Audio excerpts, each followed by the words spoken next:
Si, senor. Right, today, checking out cracking the deck of Keyforge Worlds Collide, because I just played my first game of Prophetic Visions and Crucible Clash at the same time. Premiering this time, later on in the evening tomorrow. But yeah, got these sitting around, might as well crack some. Why not? Check her out.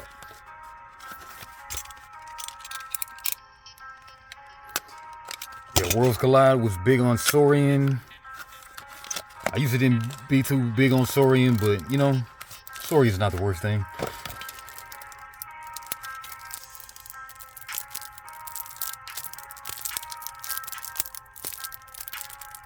Hide this code so I can put it in.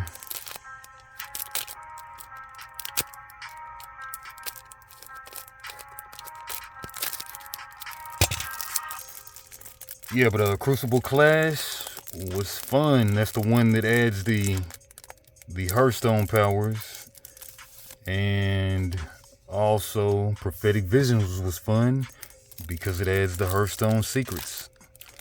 So nothing really to complain about there, except for you could get some bad secrets. But my Archon power was crazy though.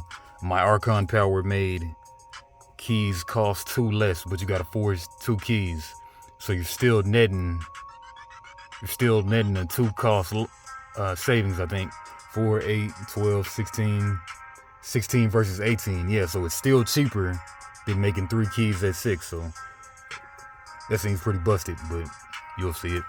All right, but anyway, yeah, starting off Star Alliance, we have a Catablaster. With the pip, this creature gains Fight Reap. You may deal 2 damage to a creature or attach Catablaster to Lieutenant Kirkar. Okay, so Fight and Reap, you can attach it and deal 2 damage to a creature. This gains Fight Reap. You may deal 2 damage to a creature or attach to the Lieutenant. After you attach to Kirkar's Blaster to Lieutenant Kirkar or Lieutenant Kirkar. It's pretty snazzy. Right there. Alright, then we got Xeno Training. 1 pip. Play for each house represented among friendly creatures. A friendly creature captures 1. So usually 3, maybe more. 3 amber. Universal Translator, 1 pip. This creature gains Fight Reap. Use a friendly non-Star Alliance creature. Information Officer Gray, 4 power. Play Fight Reap. You may reveal a non-Star Alliance card from your hand. If you do, archive it. Archive. Stack that archive. Play Fight and Reap. Force Field, 1 pip. This creature gains Reap. Ward this creature. Stealth Mode, 1 pip. Play, your opponent can't play action cards during their next turn. That's kind of cool. Alright, Lieutenant Kirkar, the guy that goes with this. 5 power, Taunt. This creature's neighbors can't be attacked unless they have Taunt. And Hazardous 3. Alright, so ward it and has Taunt and Hazardous 3. That's a pretty solid set of stuff, but still vulnerable to board wipe. But I guess the ward though, pretty cool. Second creature so far. First Officer Frame, 4 power. Play Fight Reap. A friendly creature captures 1 amber. Explore Rover, 3 power. Skirmish. Explore Rover can be used as an upgrade, and it means that creature gains Skirmish. 2 of those. Cloaking Dongle, 1 pip. This creature and each of its neighbors gains Elusive. Each of its neighbors gains Elusive. It's pretty nice. 2 of those. Alright, and first rare, Logos, Strange Gizmo, 1 pip. Artifact. After you forge a key, destroy each creature and artifact. Wow. After you forge a key, destroy each creature and artifact. Board wipe, even on the artifacts after you forge a key. So yeah, just set up your play to where you can dump out a lot of stuff as soon as you forge a key. Yeah, that's sick. That is pretty sick. All right, second rare. Second logo's rare. Prescriptive Grammar Bot. 3 power, taunt, and hazardous 3. Reap and rage a creature. All right, make them swing. Cool. Hazardous 3, nice. All right, then we got Wormhole Tactician, 3 power, reap, reveal the top card of your deck. If it's a Logos card, play it, otherwise archive it. Nothing but card advantage there. 2 of those. Raw Wormhole, backdooring the Wormhole Technician. 1 pip, play the top card of your deck. It's not a rare. And another Wild Wormhole. No, that's the only one. Alright then, Twin Bolt of Mission, 1 pip. Play, deal 2 damage to a creature and deal 2 damage to a different creature. 1 pip. 2 of those, 3 of those like that. Yeah. I tell this gotta be a 70 at least, right? Gotta be a 70. All the amber and logos, good logos. Alright, then we got Telltale Vapors. Play, draw 2 cards, archive a card. Now, Information Exchange. Play, steal 1 amber. If your opponent stole 1 from you on their previous turn, steal 2 instead. Hapsis, 5 power.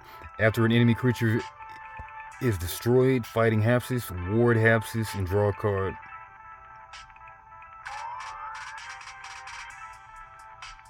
Nice. Draw a card and ward them. Igor, 2 power. Play, look at the top 3 cards of your deck. Add 1 to your hand and discard the others. And on to the Brobnar. I think Brobnar was kind of bad in Worlds Collide, but let's see what it does though. Starting off with the rare.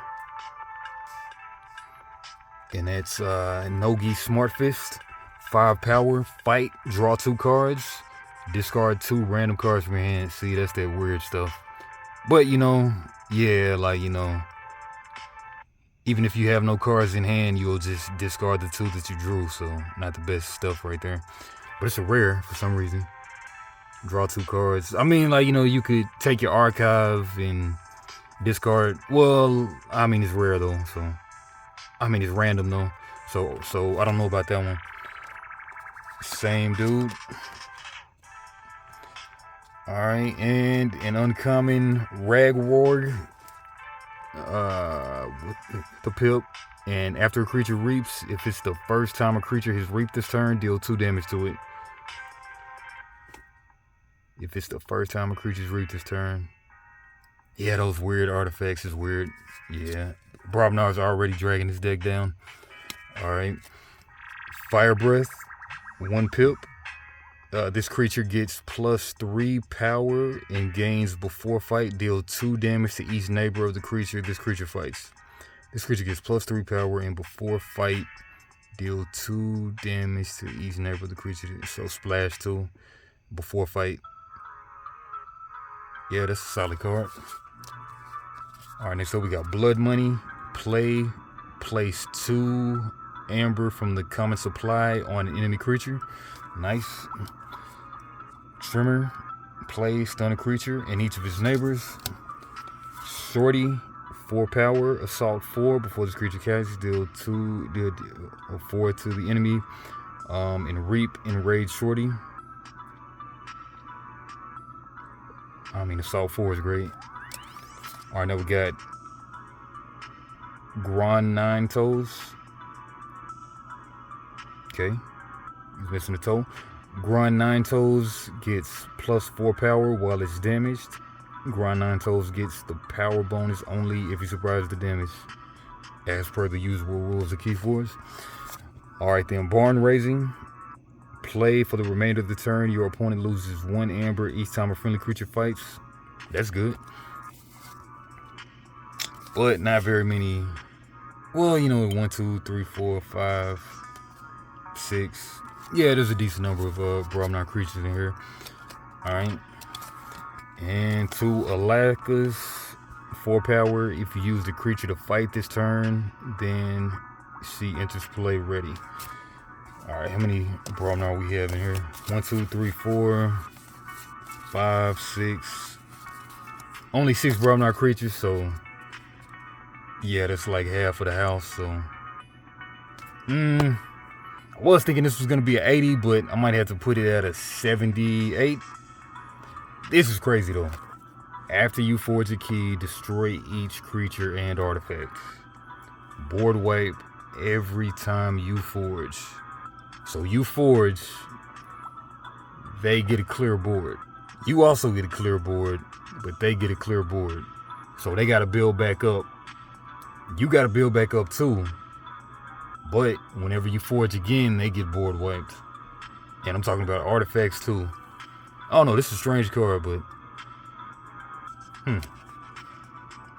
this dude, taunt hazardous 3 before it's attacked into. They get 3 damage. The attacker. And then reap and rage a creature.